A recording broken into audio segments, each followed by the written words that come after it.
आखाती देशातील युद्धाचा आजचा 31वा दिवस। अमेरिका आणि इस्रायलचा इराणवर बॉम्ब वर्षाव, तर इराणचा इस्रायलच्या अनेक शहरांवर क्षेपणास्त्र हल्ला।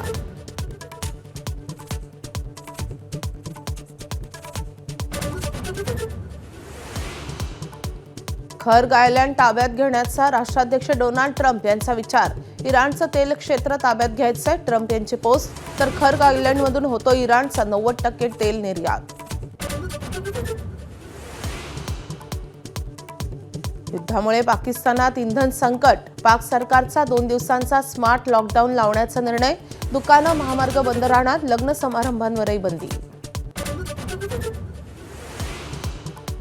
आज रुपाली चाकणकरांच्या चौकशीची शक्यता। खराच्या शिवनिका संस्थेच्या आजी-माजी सदस्यांची चौकशी होणार, चाकणकरांनाही एसआयटीचं समन्स।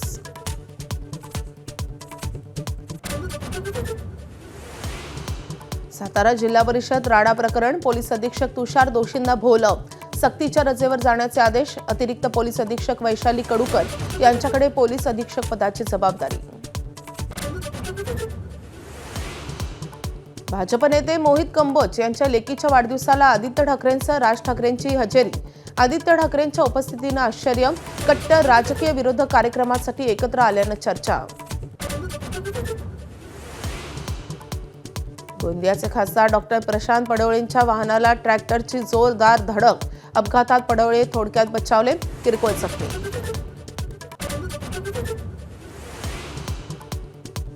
बिहारचे मुख्यमंत्री नितीश कुमार आज विधान परिषदेच्या सदस्यत्वाचा राजीनामा देणार। राज्यसभा खासदार म्हणून नव्या इनिंगची करणार सुरुवात।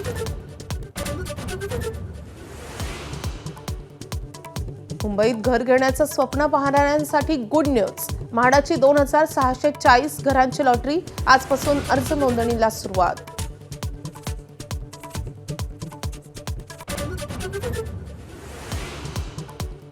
मुंबईनं 14 वर्षांनी पहिल्यांदाच जिंकला आयपीएलचा सलामीचा सामना। मुंबई इंडियन्सकडून कोलकाता नाईट रायडर्सचा 6 विकेट्सनी धुव्वा। रोहित शर्माची 38 चेंडूत 78 धावांची खेळी, रिकल्टननं फटकावल्या 81 धावा। मुंबई महानगरपालिकेचे आयुक्त भूषण गगराणी यांच्या 31 मार्च रोजी होणाऱ्या निवृत्तीच्या पार्श्वभूमीवर आजच नव्या आयुक्तांची नियुक्ती होण्याची शक्यता आहे। मात्र या नियुक्तीभोवती ज्येष्ठता की सरकारची पसंती, हा प्रश्न पुन्हा एकदा ऐरणीवर आलाय। प्रशासनात अशी कुजबूज सुरू झाली आहे। गगराणी यांना मुदतवाढ मिळण्याची शक्यता कमी मानली जात असून नव्या आयुक्त पदासाठी अश्विनी भिडे, संजय मुखर्जी, असीम गुप्ता आणि मिलिंद म्हैसकर ही नावं आघाडीवर आहेत। अंतिम निर्णय मुख्यमंत्री घेणार असल्याची सूत्रांची माहिती आहे।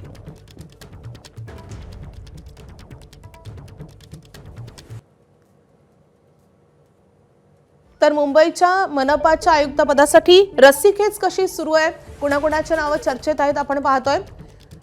सीएमओच्या अतिरिक्त मुख्य सचिव अश्विनी भिडे देशपांडे यांचं नाव आघाडीवर आहे। त्यासोबतच एमएमआरडीएचे आयुक्त संजय मुखर्जी यांचंही नाव चर्चेत आहे। नगर विकास खात्याचे अतिरिक्त मुख्य सचिव असीम गुप्ता आणि म्हाडाचे सीईओ मिलिंद म्हैसकर यांची नावं चर्चेत आहेत।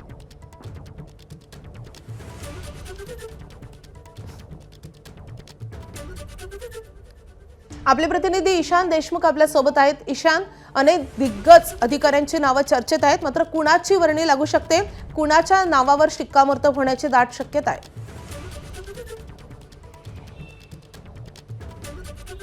माधवी, भूषण गगराणी हे 31 तारखेला निवृत्त होत आहे, त्यामुळे आजच निर्णय येण्याची शक्यता आहे। अनेक अधिकारी आहेत, त्यांच्या नाव चर्चेत आहे। त्यामध्ये सर्वात जर पाहिलं तर अश्विनी भिडे यांचं नाव सर्वप्रथम चर्चेमध्ये आहे। त्याचसोबत संजय मुखर्जी यांचं नाव आहे आणि असीम गुप्ता। या तिघांमध्ये जी रस्सीखेच आहे ती म्हणावी लागेल। या तिघांनाही शहरी विकासाचा एक चांगला अनुभव आहे।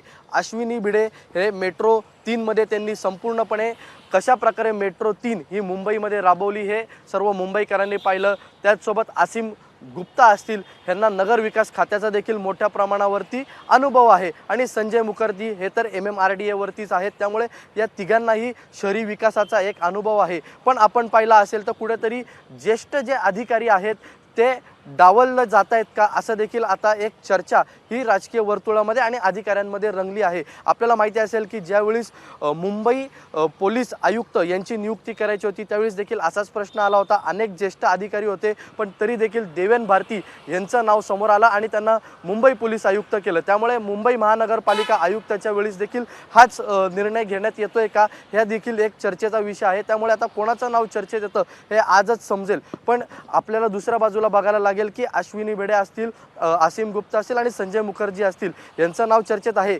पण या व्यतिरिक्त मुख्यमंत्री कोणतं दुसरं नाव देऊ शकतात का, हा देखील आता एक चर्चेचा विषय सध्या राजकीय वर्तुळात रंगलेला आहे। नक्कीच सेवा ज्येष्ठतेनुसार आता महापालिकेच्या आयुक्तपदी कुणाची वर्णी लागणार की सरकारच्या पसंतीने, मुख्यमंत्र्यांच्या पसंतीने, हे जाणून घेणं तितकंच महत्त्वाचं असणार आहे। या संदर्भातले अपडेट ईशान तुझ्याकडून जाणून घेत राहू। सध्या धन्यवाद या माहितीसाठी। सातारा जिल्हा परिषद राडा प्रकरण पोलीस अधीक्षक तुषार दोशी यांना चांगलंच भोवलंय। चौकशी होईपर्यंत पोलीस अधीक्षक तुषार दोशींना सक्तीच्या रजेवर जाण्याचे आदेश जारी करण्यात आलेत। चौकशी होईपर्यंत अतिरिक्त पोलीस अधीक्षक वैशाली कडूकर यांच्याकडे सातारा पोलीस अधीक्षक पदाची जबाबदारी सोपवण्यात आली आहे।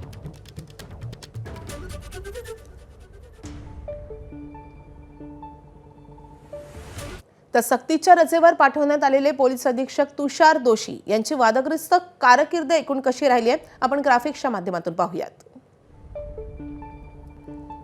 सप्टेंबर 2023 मध्ये अंतरवली सराटीमध्ये मराठा आंदोलकांवर लाठीचार्ज झाला होता। लाठीमारानंतर सक्तीच्या रजेवर त्यांना पाठवण्यात आलं आणि त्यांची बदली करण्यात आली।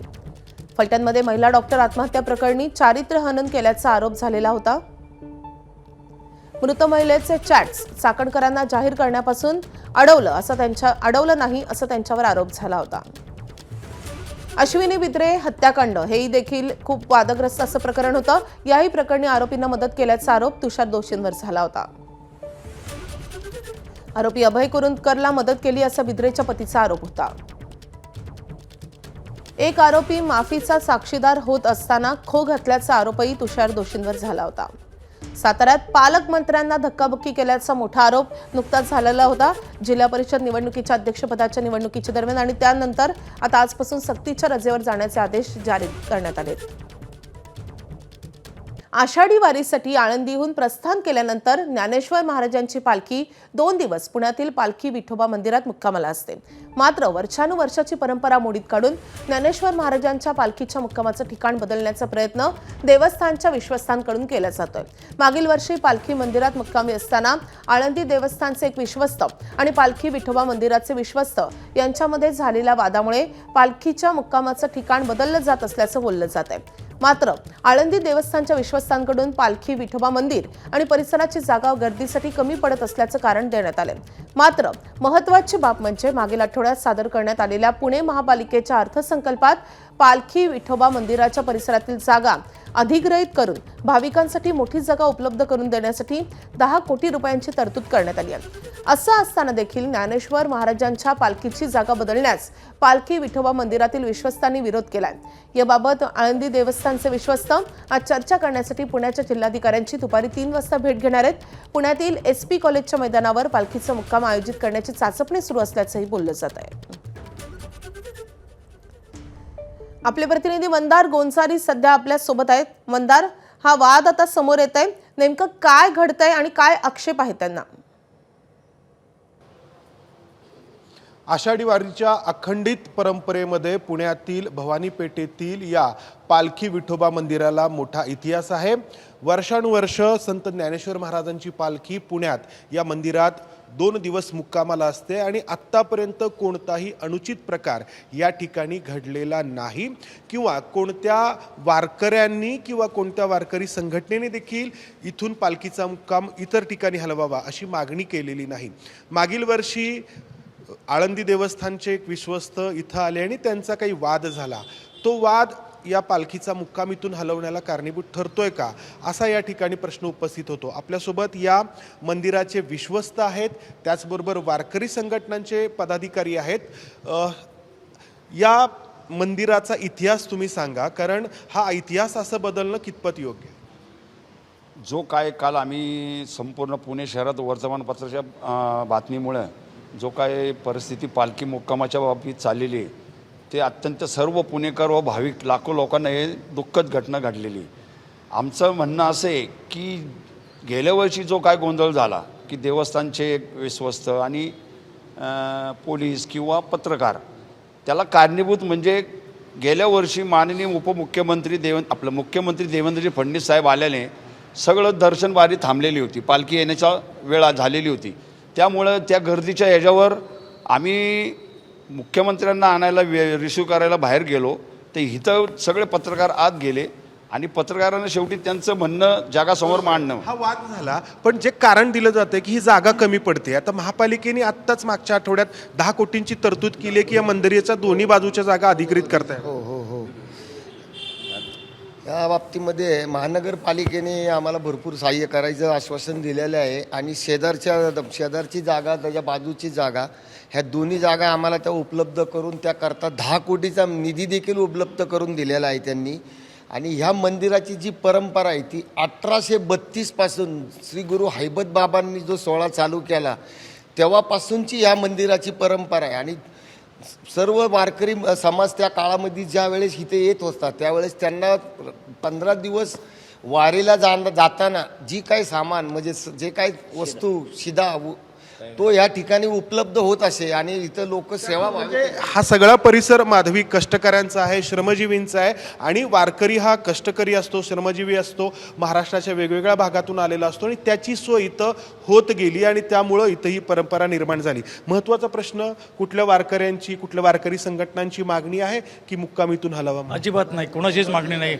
उलट भारतीय वारकरी मंडळ, पुणे शहराची वारकरी संप्रदायाचं शिखर मंडळ आहे भारतीय वारकरी मंडळ, त्याचे अध्यक्ष ते स्वतः इथं आहेत. त्यांनाही माहिती नाही या गोष्टीची कल्पना की अशी या ठिकाणी पालखी हलणार आहे आणि त्यांनी लगेच तातडीने त्या ठिकाणी निषेध नोंदवलेला आहे आणि सगळ्यांना त्याची कल्पना असल्यामुळे सगळ्यांनी त्यांच्याकडे निषेध नोंदवलेला आहे. तुम्ही पालखीच्या वेळी पण इथे येता, आत्ताही तुम्ही इथे आहात, काही अडचण जाणवते? कुठं काही अनुचित प्रकार घडला? कुठेच जाणवत नाही, तसं काहीच नाहीये. आम्ही पालखी विठोबातच पहिल्यापासून 350 वर्ष, मला 32 वर्ष झाले, असं कधीही कुठला प्रकार असा इथं घडलेला नाहीये, बिलकुल नाही घडलेला. तर माधवी, आपण पाहिलं की मागील वर्षी एक वाद झाला. खरं तर हा वाद कोणी वैयक्तिक अहंकार म्हणून घेण्याची गरज नाही आहे. वारकरी हा अहंकारापासून मुक्त असायला हवा. मात्र आळंदी देवस्थानचे एक विश्वस्त ज्यांचा इथं वाद झाला, पुढं त्यांना मला वाटते माफी देखील, दिलगिरी देखील मागावी लागली. मात्र त्यांनी पंढरपूरमध्ये जी बैठक झाली 2 ते 3 दिवसांपूर्वी, तिथे त्या बैठकीमध्ये इथला जो पालखीचा मुक्काम आहे तो इथून हलवावा असा प्रस्ताव मांडला आणि त्यासाठी आज आळंदी देवस्थानचे विश्वस्त पुण्याच्या जिल्हाधिकाऱ्यांची दुपारी 3 वाजता भेट घेणार आहेत. अशा प्रकारच्या हालचाली या ठिकाणी सुरू आहेत. तर तुमची प्रतिक्रिया या सगळ्याबद्दल काय असेल? चैत्रवारीला चैत्र शुद्ध दशमीला जी मीटिंग झाली त्या मीटिंगमध्ये 2 विश्वस्तांनी प्रस्ताव मांडला, तर त्यातल्या काही दिंड्यांनी मुकसंमती दिली आणि काही दिंड्यांनी तटस्थ भूमिका घेतली. का तर पालखी ज्या वेळेस पालखी विठ्ठल मंदिरात उतरती तर त्यावेळेस पालखी दिंडीवाल्यांना जे काही खरेदी करायची असती किंवा जे काही सामान घ्यायचं असतं, शिदा मिळतो, तर त्या शिद्याकरता 2 दिवस मुक्काम इथं असल्यामुळं संपूर्ण सुविधा उपलब्ध होतात. नगरपालिका शाळा ओपन करून देतात, काय परत व्यापारी मंडळ संपूर्ण गोडाऊन उघडे करून देतात. नगरपालिकेच्या शाळा, व्यापारी मंडळ, संपूर्ण अन्नदानाची सेवा जेवढी चाललेली असती की त्यात तुटवडा पडत नाही. तर माधवी, आपण पाहिलं हा सगळा इतिहास. दुसरी गोष्ट, या ठिकाणी होणारी वारकऱ्यांची सोय, हे सगळं असं असताना मग इथून पालखीचा मुक्काम दुसरीकडे हलवण्याचा घाट का घातला जातोय हा प्रश्न या ठिकाणी उपस्थित होतोय. नक्कीच आता वर्षानुवर्षांच्या या परंपरेमध्ये खंड पडणार का हे पाहणं महत्त्वाचं असणार आहे. आजच्या या सगळ्या घडामोडींकडे लक्ष असेलच. मंदार, धन्यवाद या माहितीसाठी. इराण युद्धामुळे हवाई वाहतूक महागलेली आहे. त्यात 1 एप्रिलपासून हवाई वाहतुकीचे दर आणखीनच वाढण्याची शक्यता आहे. एव्हिएशन मंत्री राम मोहन नायडू यांनी दिलेल्या माहितीनुसार एअर टर्बाईन फ्युएलच्या किमती दर महिन्याच्या पहिल्या दिवशी निर्धारित होतात. त्यामुळे 1 एप्रिलला पुन्हा इंधन दरवाढ झाल्यास हवाई वाहतूक महागेल. फेब्रुवारीत ATF 91 रुपये प्रति लिटर होतं, ते मार्च महिन्यात 97 रुपयांपर्यंत पोहोचलंय. उदाहरण द्यायचं झालं तर दिल्ली मुंबई विमानाला 6000 लिटर इंधन लागतं, म्हणजे विमान कंपनीला दरवाढीनंतर अतिरिक्त 36,000 रुपये खर्चावे लागतात. अर्थात हा भार प्रवाशांच्याच माथी मारला जातो। कंपन्यांनी याआधीच इंधन सरचार्ज लागू केलाय। पश्चिमेकडच्या देशांकडे जाणाऱ्या विमानांना सध्या लांबचा वळसा घेऊन जावं लागतंय, त्यामुळे इंधन खर्च वाढलाय, त्यामुळे प्रवाशांना अतिरिक्त भुर्दंड सहन करावा लागतोय। आंतरराष्ट्रीय प्रवासाप्रमाणेच देशांतर्गत प्रवासही कमालीचा महाग झालाय। बंगळुरू दिल्ली विमान प्रवासाचं तिकीट 1500 ते 3000 रुपयांनी महाग झालंय। बंगळुरू अंदमान तिकीट 5 ते 10,000 रुपयांनी महागलंय। गोव्याला जाणारी विमानही महागलेली आहेत। त्यातच आता 29 मार्चपासून DGCA समर शेड्यूल लागू करणार आहे। यावेळी गेल्या वर्षीच्या तुलनेत जवळपास 2500 उड्डाणं कमी आहेत आणि त्यामुळे कमी सीट्स, महाग इंधन आणि अधिक मागणी यामुळे तिकिटांचे दर कडाडणार हे निश्चित आहे। तर आखाती देशातील युद्धामुळे कच्च्या तेलाच्या किमतीत मोठी वाढ सुरूच आहे। कच्च्या तेलाच्या प्रति बॅरलची किंमत $115वर पोहोचली आहे। एका महिन्यात $70वरून $115 इतकी किंमत वाढलेली आहे। एका दिवसातच तेलाच्या किमतीत जवळपास 2.5% वाढ झाली आहे। तर अमेरिका आणि इस्रायलच्या हल्ल्यांना इराणकडूनही चोख प्रत्युत्तर देण्यात येत आहे। इराणने UAEवर जोरदार हवाई हल्ला केलाय। हल्ल्यानंतर अबुधाबीमधल्या अॅल्युमिनियमच्या कंपनीत आग लागलेली होती।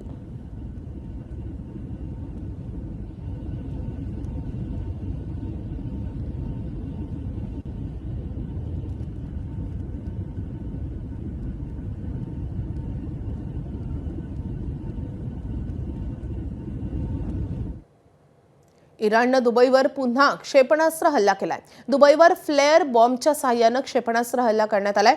दुबईनं वेळीच हवाई सुरक्षा यंत्रणा कार्यान्वित केल्यामुळे हे हल्ले रोखण्यात आलेत। दुबईच्या यंत्रणेनं इराणचं एकही क्षेपणास्त्र जमिनीपर्यंत पोहोचू दिलं नाही।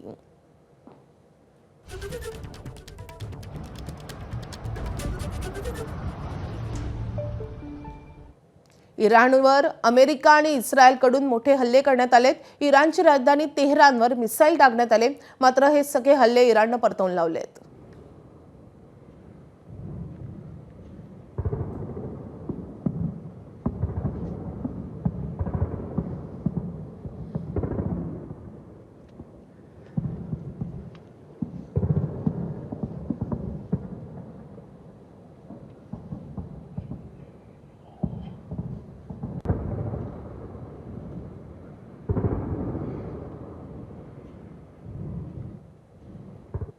तर आखाती युद्धाला 1 महिना पूर्ण झाल्यानंतर खर्ग बेट ताब्यात घेण्याचा आता ट्रम्प यांचा विचार आहे। खर्ग बेटावरून इराणचं जवळपास 90% तेल निर्यात होतं। प्रामाणिकपणे सांगतो, इराणचं तेल क्षेत्र ताब्यात घ्यायचंय असं ट्रम्प यांनी म्हटलंय। इराणी फार मूर्ख आहेत, मला खर्ग ताब्यात घ्यायचंय असे ट्रम्प यांनी म्हटलंय।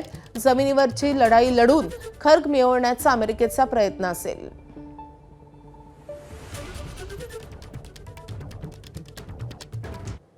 तर इराणवर क्षेपणास्त्र आणि बॉम्बचा रात्रंदिवस मारा केल्यानंतर आता अमेरिका इराणमध्ये शस्त्र घुसवण्याच्या तयारीत आहे अशी माहिती समोर येते। न्यूयॉर्क टाइम्सच्या वृत्तानुसार इराणमध्ये सैन्य घुसवण्याच्या तयारीचा मास्टर प्लॅन अमेरिकेच्या लष्करी मुख्यालयानं तयार केला। अमेरिकेने यासाठी प्रचंड तयारी केली आहे। आखातात सध्या अमेरिकेचे तब्बल 50,000हून अधिक सैनिक तैनात आहेत। याच आठवड्यात अमेरिका मोठ्या प्रमाणात लष्कर इराणी भूमीवर उतरवेल अशी शक्यता आहे। पेंटागॉननं तयार केलेल्या अहवालानुसार अमेरिकेनं लष्कर घुसवलं तर पुढील 2 महिने ही कारवाई सुरू राहील। संपूर्ण इराणवर हल्ला करण्याऐवजी काही महत्त्वाची लक्ष्य निर्धारित करून ग्राउंड ऑपरेशन केलं जाईल। त्यासाठी अमेरिकेच्या स्पेशल फोर्सेसद्वारे हल्ला करण्याची तयारी पूर्ण झाली आहे। स्पेशल फोर्सेसचे 2200 जवान केवळ आदेशाची वाट पाहत आहेत। इराणचं खर्ग बेट पहिलं ताब्यात घेतलं जाईल अशी शक्यता आहे। मात्र हा प्लॅन तयार असला तरी अजून अंतिम निर्णय झालेला नाहीये। बुशहर आणि खर्ग बेटांवर अमेरिकन ड्रोन्स उडताना दिसलेत। सौदीच्या हवाई तळावर हे ड्रोन्स झेपावले होते। या संपूर्ण भागाची रेकी करण्यासाठी हे ड्रोन्स वापरण्यात आलेत। तसंच युरोपियन देश आणि ब्रिटनच्या हवाई तळांवरही मोठ्या प्रमाणात युद्धासाठी सज्ज विमानं पाहण्यात आली आहेत। त्यामुळे अमेरिकेचा जमिनीवरील लष्करी कारवाईचा कट डिकोड केल्याचंही बोललं जात आहे। इराणमधील युरेनियम ताब्यात घेण्यासाठी आता अमेरिका जमिनीवरून लष्करी कारवाई करण्याच्या विचारात आहे। अध्यक्ष डोनाल्ड ट्रम्प यांनी त्यासाठी तयारी सुरू केल्याचं वृत्त वॉल स्ट्रीट जर्नलनं दिलंय। इराणकडे जवळपास 1000 पाऊंड युरेनियम आहे। इराणला अणुबॉम्ब तयार करण्यासाठी ते आवश्यक आहे। मात्र अमेरिकेला कोणत्याही स्थितीत इराणच्या हाती अणुबॉम्ब येऊ द्यायचा नाहीये आणि त्यामुळे इराणचं युरेनियम हस्तगत करण्याचा अमेरिकेचा इरादा आहे।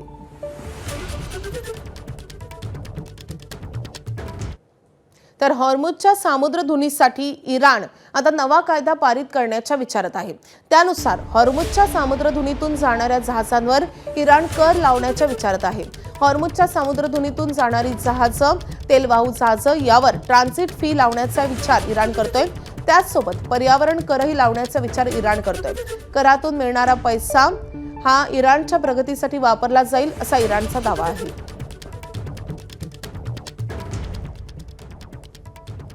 तर अमेरिका आणि इस्रायलच्या सततच्या माऱ्यात तेहरानचं प्रचंड नुकसान झालंय.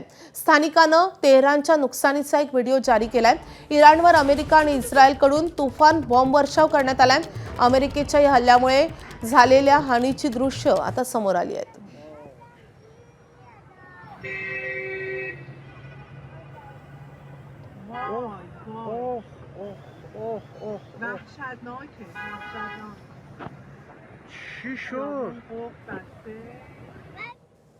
तर युद्धाच्या 31व्या दिवशीही इराणच्या राजधानी तेहरानवर जबरदस्त मारा करण्यात आलाय. रात्रभर प्रचंड बॉम्ब वर्षाव सुरू होता. या तेहरानचं मोठं नुकसान झालंय. इस्रायलच्या तेहरानच्या दक्षिण भागावर मोठा मारा केलाय. तर इस्रायल आणि अमेरिकेकडून वारंवार इराणच्या तेहरानवर हल्ले करण्यात येत आहेत आणि त्यामध्ये तेहरानचं मोठं नुकसान झालंय. आखाती देशातील युद्धाचा आजचा 31वा दिवस. अमेरिका आणि इस्रायलचा इराणवर बॉम्बवर्षाव तर इराणचा इस्रायलच्या अनेक शहरांवर क्षेपणास्त्र हल्ला.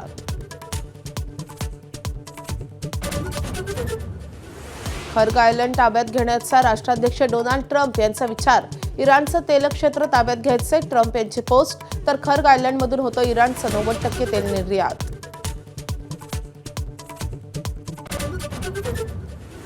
युद्धामुळे पाकिस्तानात इंधन संकट.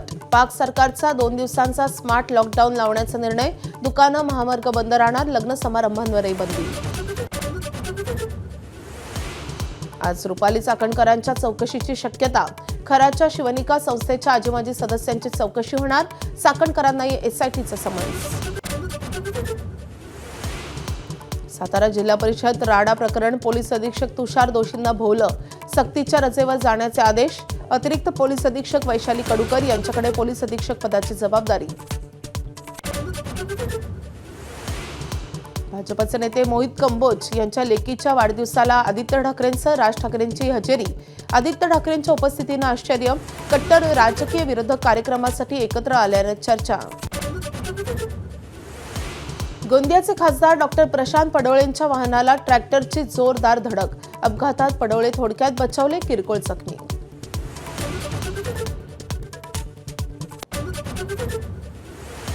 बिहारचे मुख्यमंत्री नितीश कुमार आज विधान परिषदेच्या सदस्यत्वाचा राजीनामा देणार. राज्यसभा खासदार म्हणून नव्या इनिंगची करणार सुरुवात.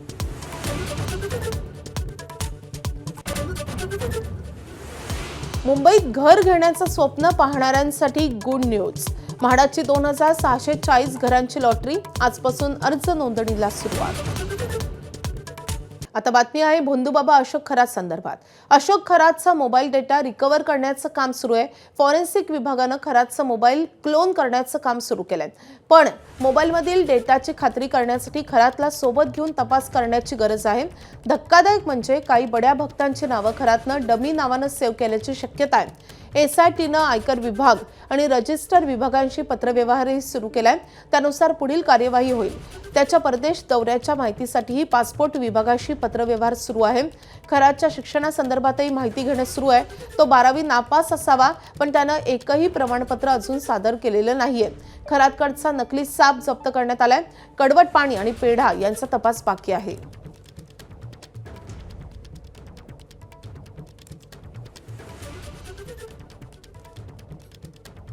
म्हाडाच्या मुंबईतील घरांच्या लॉटरीची आतुरतेनं वाट पाहणाऱ्यांसाठी आनंदाची बातमी आहे. म्हाडाने मुंबईतील 2640 घरांसाठी लॉटरी जाहीर केली आहे. या लॉटरीसाठी आज दुपारी 3 वाजल्यापासून ऑनलाईन अर्ज करता येणार आहे.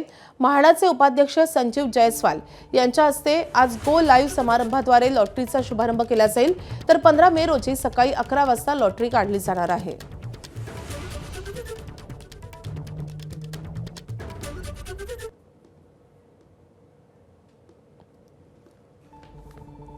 तर कोणत्या उत्पन्न गटासाठी म्हाडाची किती घरं असतील? अत्यल्प उत्पन्न गटासाठी 145 घरं आहेत. अल्प उत्पन्न गटासाठी 858 घरं आहेत. मध्यम उत्पन्न गटासाठी 1408 घरं आहेत. तर उच्च उत्पन्न गटासाठी 229 घरांची सोडत काढण्यात येईल.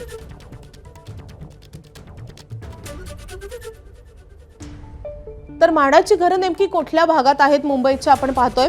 विक्रोळीच्या कन्नमवार नगर भागात सर्वाधिक घरं आहेत. त्या पाठोपाठ गोरेगावच्या पत्राचा सिद्धार्थनगर भागातही घरं आहेत. गोरेगावच्या पहाडी गोरेगाव आणि बोरिवलीच्या जुने मागाठाणेमध्ये देखील घरं आहेत. बोरिवलीच्या गोराई आणि चेंबूरच्या सुभाषनगर भागातही म्हाडाची सोडत काढण्यात येईल. वांद्रेमध्ये गांधीनगर परिसरात आणि घाटकोपरच्या पंतनगर परिसरात, वडाळ्याचा अँटॉप हिल आणि दादरचा लोकमान्य नगर परिसर, तर गिरगाव, वडाळा, माझगाव, कोपरी पवई आणि तुंगा पवई या परिसरातही म्हाडाची ही घरं आहेत.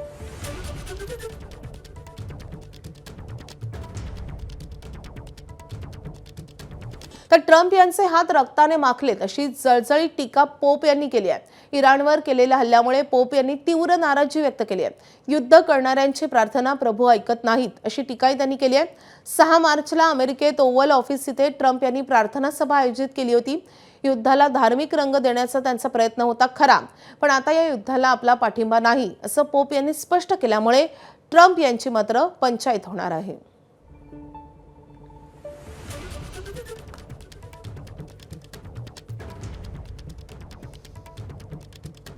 तर अमेरिकेच्या इराणवरील आक्रमणावर पोपही नाराज झालेले आहेत. ट्रम्प यांच्या युद्धखोरीवर त्यांनी काही सवालही उपस्थित केलेत. आर्थिक वर्ष संपत असताना अर्थसंकल्पात तरतूद केलेला निधी खर्च करण्यासाठी सरकारची लगबग सुरू झाली आहे. शनिवार आणि रविवार सुट्टीच्या दिवसातही राज्य सरकारच्या विविध विभागांनी तब्बल 207 GR काढलेत. शनिवारी 104 आणि रविवारी 103 GR काढण्यात आलेत. विशेष म्हणजे रात्री उशिरापर्यंत ही लगबग सुरू होती. यातील बहुतांश GR हे निधी वितरणासंदर्भातील आहेत. दरम्यान राज्य सरकारकडे आता निधी खर्च करण्यासाठी केवळ आज आणि उद्याचाच दिवस शिल्लक आहे.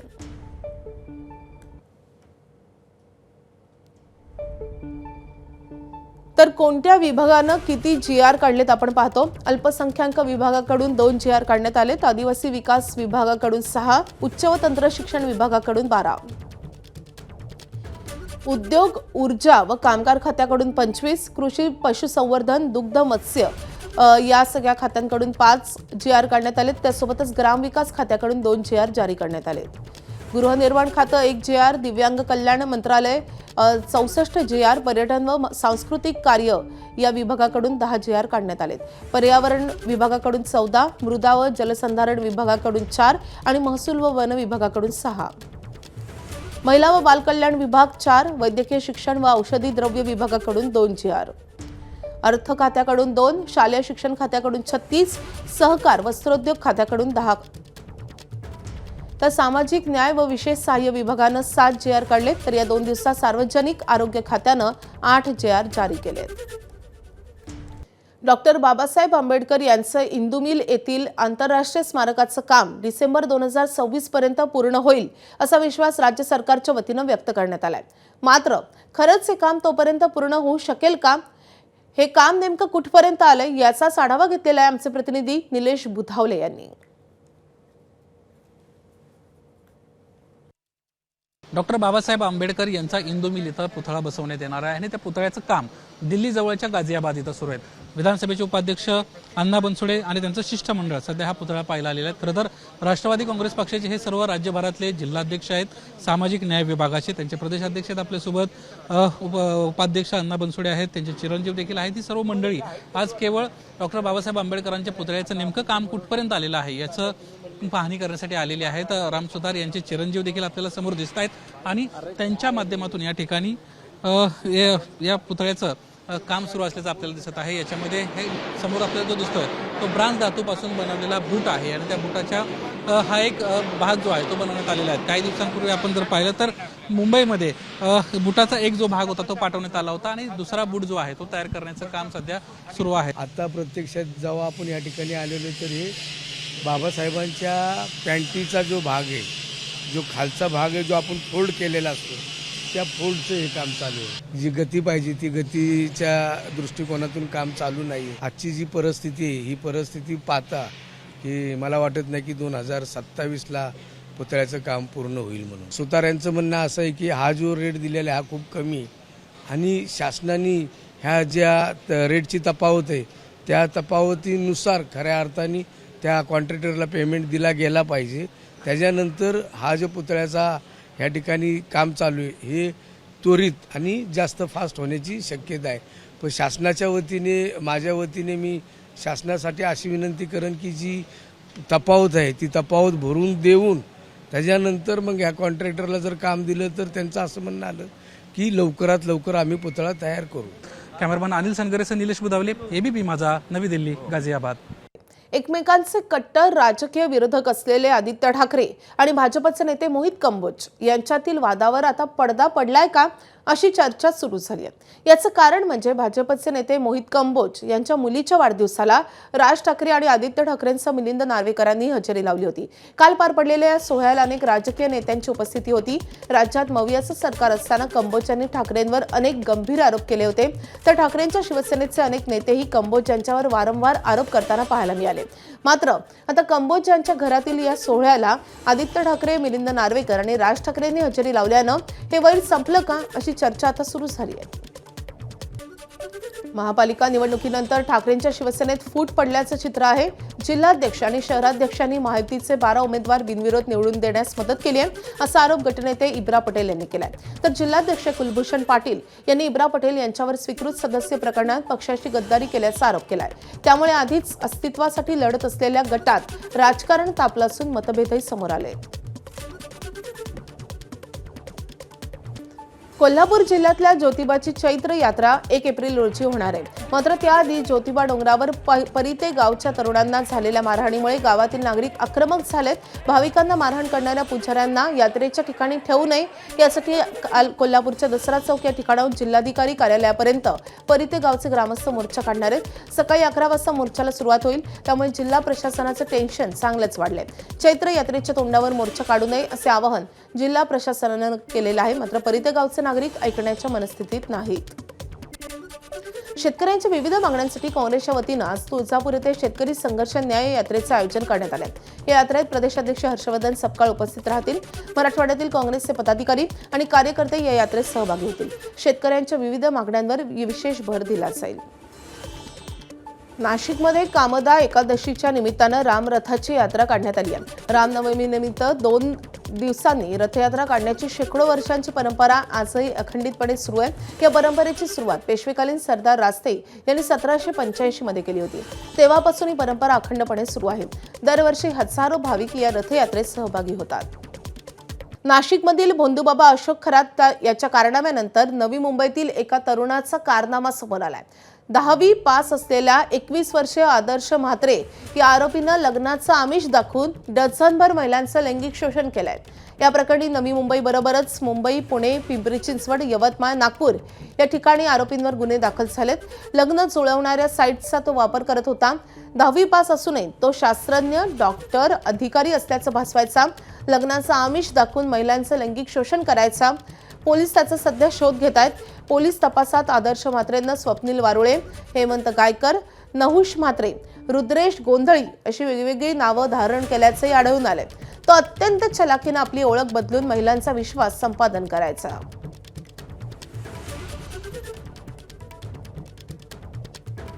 आपले प्रतिनिधी विनायक पाटील आपल्या सोबत आहेत. विनायक, नेमकं हे काय प्रकरण आहे आणि या आरोपीला ताब्यात घेण्यासाठी आता पोलिसांकडून कसे प्रयत्न केले जात आहेत? माधवी, बघतो की आरोपी आहे याला आहे तो पोलिसांनी अटक केलेली आहे. नवी मुंबई पोलिसांनी अटक केली असून याच्यावरती जेव्हा अटक केल्यानंतर अधिक तपास केला असता या आरोपीवरती आहे ती पुणा, नाशिक, त्याचबरोबर नागपूर, यवतमाळ या ठिकाणी गुन्हे दाखल असल्याचं समोर आलेलं आहे. कारण जेव्हा अटक करून तपास केला असता हा लग्न ठरवणाऱ्या साईटवरती जायचा, तिथल्या तरुणांना हेरायचा तो, आणि त्या लग्न जे साईट होतं त्याच्यावरती ज्या तरुणींचे प्रोफाईल हे उच्च अधिकारी असतील किंवा मग मोठ्या IT मध्ये कामाला असतील किंवा जास्त पगार गलेलट्ट पगाराच्या ज्या तरुणी आहेत त्यांनाच हा हेरायचा आणि त्यांना हेरल्यानंतर त्यांना आपल्या जाळ्यामध्ये ओढायचा आणि त्यानंतर आहे त्याचं लैंगिक शोषण तो करायचा, लग्नाचा आमिष दाखवायचा आणि लैंगिक शोषण करायचा. त्याचबरोबर आपल्याला पैशाची गरज आहे असं सांगून सुद्धा अनेक तरुणींकडून याने आहे ते पैसे सुद्धा उकळल्याचं आहे ते समोर येत आहे. त्यामुळे आर्थिक फसवणूक सुद्धा या आरोपीने आहेत या तरुणींची केलेली आहे. त्यामुळे या प्रकरणी या आरोपीला आहे तो नवी मुंबई पोलिसांनी अटक केलं होतं आणि त्याचा अधिक तपास केला असता इतरही काही तरुणी समोर आल्या होत्या आणि त्यानंतर आहे ते मग पुन्हा असेल, पिंपरी चिंचवड असेल, नागपूर असेल, यवतमाळ असेल, या वेगवेगळ्या शहरांमध्ये आहे ते या आरोपीवरती गुन्हे दाखल करण्यात आले असून सध्या पुणे पोलिसांनी आहे तो या आरोपीचा ताबा घेतलेला आहे आणि अधिक तपास आहे तो मागे केला जात आहे. विनायक, या प्रकरणाचे अधिकचे तपशील तुमच्याकडून जाणून घेत राहू. सध्या धन्यवाद या सगळ्या सविस्तर माहितीसाठी. कारण आता युद्धाचा 31वा दिवस आहे आणि इराणनं कुवेतमधील पॉवर आणि डिसेलिएशन प्लांटवर जोरदार हल्ला केलाय. त्यात एका भारतीय कर्मचाऱ्याचा मृत्यू झालाय. कुवेत सरकारनं ही माहिती जारी केली आहे. तर कुवेतमध्ये इराणच्या हल्ल्यात एका भारतीय नागरिकाचा मृत्यू झालेला आहे.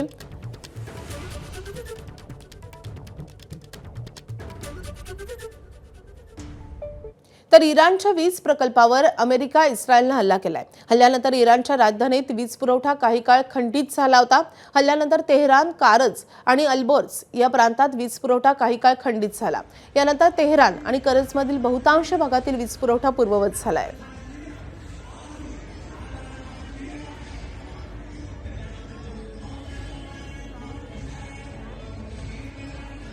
तर आखाती देशातील युद्धामुळे केंद्र सरकारनं मोठा निर्णय घेतलाय. आता पेट्रोल पंपावरही रॉकेल मिळणार आहे. केंद्र सरकारनं तेल कंपन्यांना पेट्रोल पंपावर तात्पुरत्या स्वरूपात रॉकेल साठवण्याची परवानगी दिली आहे आणि त्यामुळे प्रत्येक पेट्रोल पंपावर 2,500 लिटर रॉकेल साठवता येणार आहे. यापूर्वी पेट्रोल पंपांवर इतक्या प्रमाणात रॉकेल साठवण्यास परवानगी नव्हती. मात्र सध्याच्या परिस्थितीचा विचार करून सरकारनं ही मर्यादा हटवली आहे.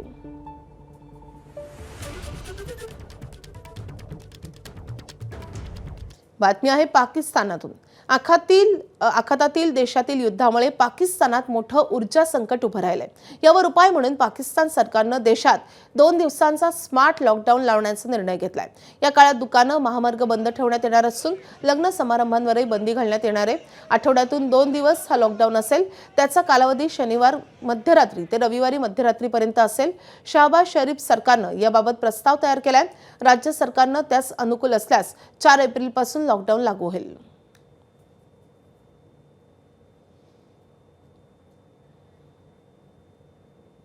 इराणमध्ये अमेरिका आणि इस्रायल विरोधात निदर्शनं करण्यात आली आहेत. इराणच्या अनेक शहरांमध्ये हजारो लोक रस्त्यावर उतरलेत. इराणचे सर्वोच्च नेते मुजतबा खामेनी यांना पाठिंबा देण्यात आलाय. इराणी लष्कर IRGCच्या समर्थनार्थ घोषणाबाजी करण्यात आली आहे. तर अमेरिकेतील 3,200 ठिकाणी 90 लाख लोक रस्त्यावर उतरलेत आणि त्यांनी ट्रम्प यांच्या विरोधात निदर्शनं केली आहेत. तर एका बाजूला इराणमध्ये त्याच्या सरकारला समर्थन देण्यासाठी नागरिक रस्त्यावर उतरलेत, तर तिकडे अमेरिकेत मात्र ट्रम्प यांच्या या निर्णयाचा, या युद्धाचा निषेध करण्यासाठी अमेरिकन लोक रस्त्यावर उतरलेत.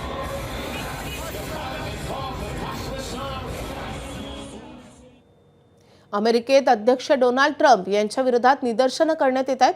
तशीच निदर्शनं इस्रायलमध्येही करण्यात येत आहेत. इराणसोबत गेल्या महिनाभरापासून युद्ध सुरू आहे. हे युद्ध थांबण्याची चिन्ह सध्या तरी दिसत नाहीये आणि त्यामुळे इस्रायली नागरिकांना बंकरमध्ये राहावं लागतंय आणि त्यामुळे इस्रायली नागरिकांकडून हे आंदोलन करण्यात येत आहे.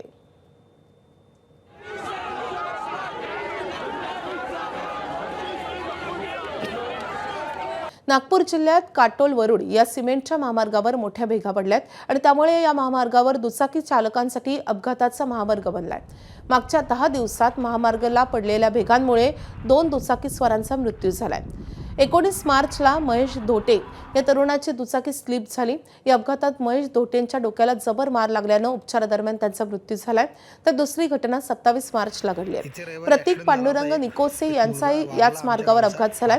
या मार्गावर आतापर्यंत 30 अपघात झालेत आणि यामध्ये 11 जणांना आपला जीव गमवावा लागलाय.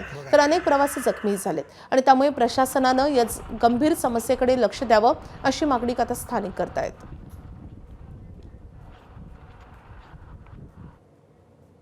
बातमी आहे राजधानी दिल्लीमधून. दिल्लीतील अनेक महत्त्वाच्या ठिकाणांना बॉम्बस्फोटाची धमकी आलेली आहे.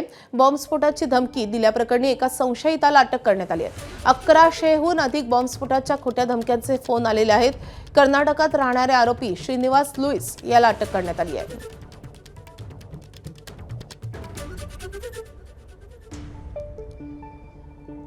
तर कर्नाटकात राहणाऱ्या या आरोपीनं दिल्लीमध्ये अनेक महत्त्वाच्या ठिकाणांवर बॉम्बस्फोट करण्याची धमकी दिलेली होती.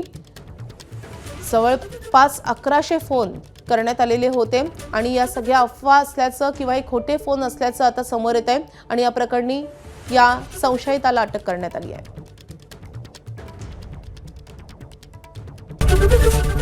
एबीपी माझा, उघडा डोळे बघा नीट.